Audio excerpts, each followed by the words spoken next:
Hey guys, welcome back to Ambitious Live, where I am talking with Nina Kelly, co-author of the best-selling book Success Mastery with Jack Canfield. That was fun, wasn't it? It was really fun, yeah. And I got to share a lot of stuff, shared a little bit about your story, and really the power of story and how that works in healing, how it works in, hopefully getting it out earlier in life than later in life.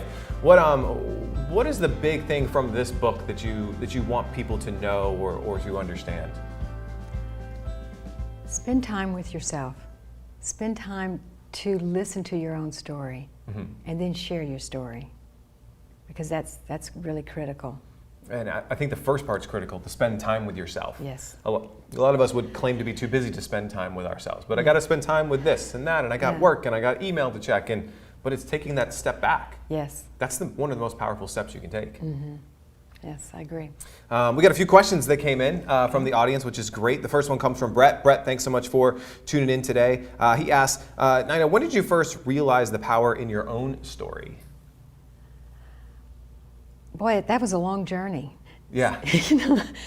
I think I realized that very later in my professional life. Yeah. Not early, but later. Yes, it was later. It was working with the patients. Yeah. That's when my story came to life. Do you think that, and I'm going to dig a little deeper into Brett's question, Yeah. do you think that most people try to rush finding their story before they've lived, before they've had that experience, or can they know their story early on in life? I can't speak for other people, because the world changes so rapidly, as we said, but so often I think our story is, I'm an archetypal pattern person too. Yeah. And one day you're wearing a hat of a mother, and then maybe it's the, you're the lover, and then you're the parent, and then you're da-da-da-da. So I don't know if we take the time to sit there, or I didn't. I was too busy running through the flowers. Right. Instead of smelling the flowers. Yeah. And now... And even how they weave together, because you're a mother doesn't mean that part of your story doesn't relate to your career or to your friends or to your extracurricular activities. Yes. They all weave together, like we talked about, don't they? Yes, and that's the critical thing. The gift I was giving was working with the dying patients. Then I realized, no, it's all one. We're all one, and it doesn't matter if you're a 5 o'clock person in the morning, or if you're a 10 o'clock. It's, I'm using that symbolically. Symbolically, that is our story, because every action we take is part of us, whether we acknowledge it or not. And once we realize that, it's amazing. We're so free. Yeah. We really are freer. Very powerful. So Brett, don't rush it, and also look at the web. See how things weave together in your life. Might help you to tell that story. Our next question comes in from Christine. Christine, thanks so much for tuning in this morning. Says, Nina, what are you doing now to tell your story, and how might I use some of those things that you're doing myself? I'm telling the stories of others right now, because I so appreciate other people's stories. Yeah. And I'm going to use the word again, the resilience of their stories, and the life in their stories. So, and I've been a part of that. I've been fortunate to be a part of that. So there again, we're weaving. So what am I doing now? Right now, I'm very interested in working with children and having the children to be able to express their stories, to keep those stories alive. Yeah.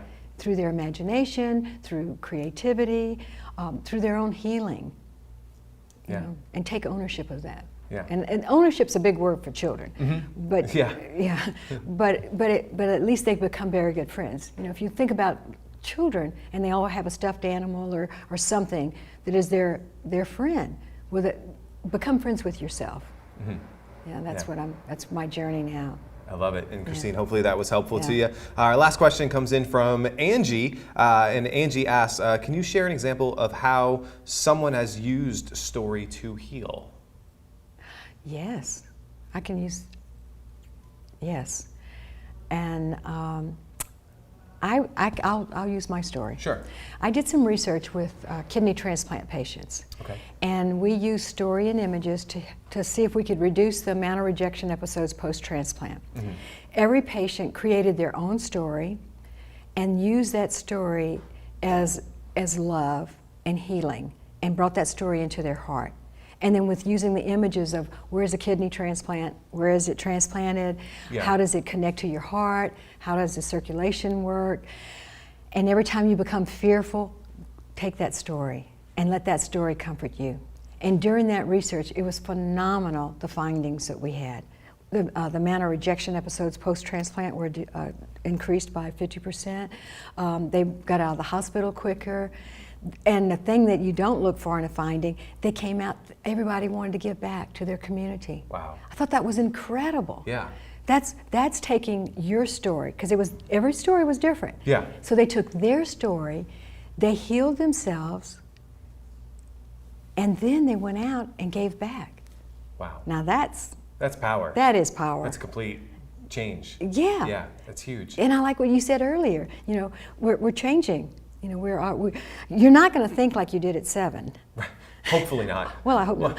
Well, maybe you need a little bit of the 7-year-old thinking. I was going to say, well, maybe during playtime. You know?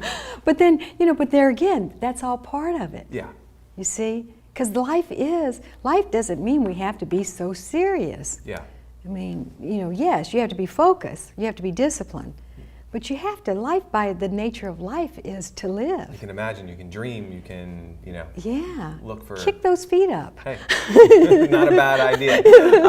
If someone's watching right now, they want to connect, ninamkelly.com is a good place for them. If they are looking to heal, if they're working with children, if they're working with, you know, other folks that you can help, that's probably the best place. They can obviously get a copy of the book, Success Mastery. You have some other books and work that they can find on the website, I'm assuming. Yes. Any last words before we head out today?